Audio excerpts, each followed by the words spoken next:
Bismillahirrahmanirrahim. Di sini kita akan menentukan distribusi partikel. Distribusi partikel ini dengan menggunakan software ImageG. Pertama, kita buka file terlebih dahulu. Setelah ini, kita harus mengubah ukuran potongan menjadi ke 8 bit dengan memilih image type 8 bit. Kemudian, kita akan pilih Analyze, terus pilih Set Skala, di mana mencet skala ini berguna untuk mengkalibrasi skala.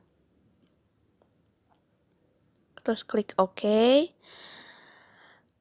Kemudian kita tools zoom untuk mengukur garis skala dengan menarik garis putih yang ada di gambar. Setelah itu kita pilih Analyze, kemudian pilih Set Skala, terus samakan dengan perbesaran dari pengambilan gambar SEM tersebut. 100 unitnya menjadi mu m. Setelah itu kita akan mengambil bagian yang akan kita analisis. Saat ini kita akan mengambil semua gambar dengan memotong bagian di bawahnya. Setelah itu kita pilih image, terus menduplikat gambar tersebut. Klik OK. Nah, gambar yang kita duplicate ini kita akan analisis untuk seterusnya atau yang akan kita gunakan untuk menganalisis. Kemudian kita pilih ke proses, ke smooth, terus ke fine edge, terus kita akan ke binary dan klik make binary. Setelah itu kita gunakan untuk tools ini untuk menandai. Nah, kita pilih, terus kita ke analyze, terus measure atau control M, kemudian akan muncul data seperti ini. Setelah itu kita akan menandai bagian yang kita sudah edit. Kita pilih edit, terus fill atau control F. Lakukan secara berulang, nanti akan muncul data seperti ini. Nah, setelah kita melakukan hal tersebut, tapi yang perlu diingat bahwasanya kita lebih baik untuk tidak memilih partikel-partikel yang tidak bertumpukan. Seperti gambar tersebut. Seperti pada bagian ini maksudnya. Kemudian setelah kita menandai semua partikel, kita pilih ke file yang ada di bagian result, terus save as, kemudian kita save. Nah, nanti datanya akan berupa tipe format filenya Microsoft Excel seperti ini. Nah,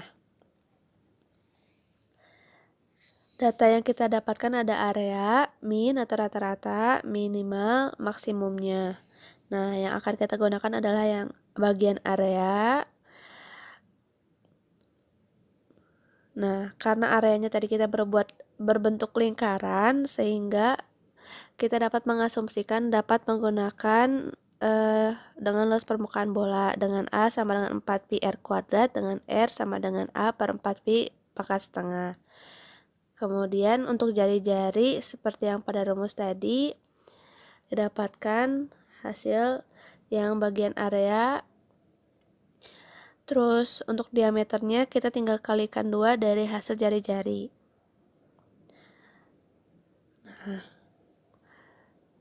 Nah, kemudian kita akan menggunakan software Origin dengan menggunakan diameter yang telah kita hitung di Excel ini. Kemudian kita copy, terus kemudian kita buka software Origin. Nah, bagian yang telah kita copy tadi kita paste di bagian sumbu Y atau yang B. Terus kita paste Kemudian kita akan membuat histogram dari data ini. Kita pilih statistik dan box chart, maka akan muncul seperti ini.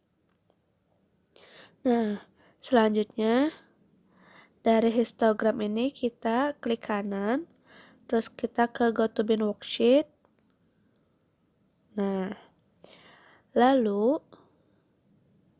kita blok data ini untuk membuat kolom, dan nantinya kolom ini akan kita analisis.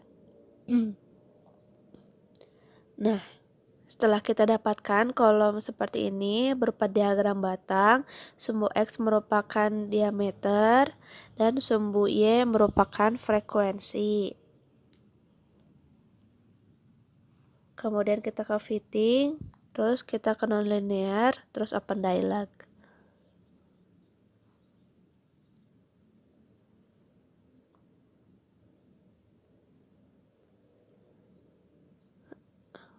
Setelah itu kita pilih pick function, functionnya berupa Gauss, kemudian kita pilih advance. Kita akan munculkan R square COD-nya.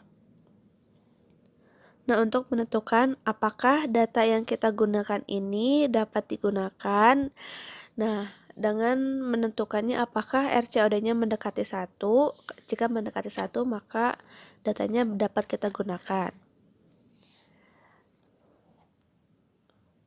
Maka datanya akan berupa seperti ini, kita klik cancel aja. Ya. Nah, kita geserkan, nah akan muncul seperti ini.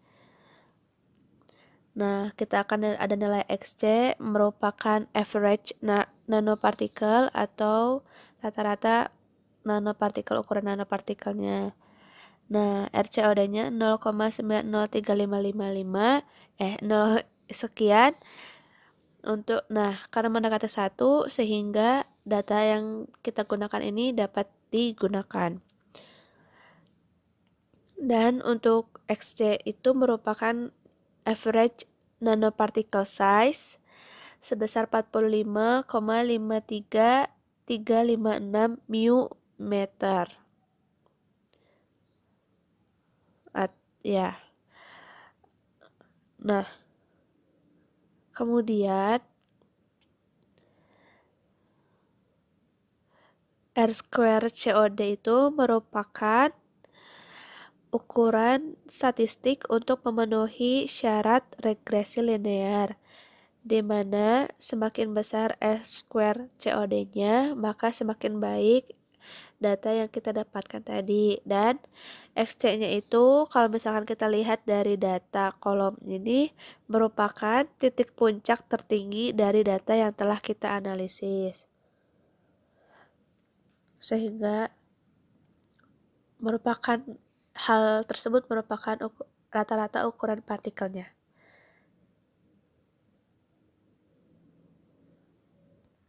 Setelah kita mendapatkan hasil ini, maka kita telah mendapatkan ukuran partikel yang kita inginkan. Selesai. Belum selesai. Dari hasil yang tadi kita peroleh nilai XC. Maksudnya saya ulangi bahwasanya tadi kita mempunyai nilai XC itu sekian, 45,5335 μm. Nah, tadi juga ada parameter W atau dia merupakan standar deviasi geometri, sehingga kita dapat juga peroleh sebesar 7,71855 μm. Nah, average size with error-nya kita tambahkan XC tambah kurang 45,5335 μm. Nah, untuk polydiversity kita dapat hitung dari standar deviasi dibagi dengan XC dikali 100%. Nah, apa sih sebenarnya polydiversity itu? Nah, polydiversity itu merupakan keberagaman nanopartikel, keberagaman ukuran partikel dalam sampel. Nah, yang kita dapatkan adalah sebesar 16,95%.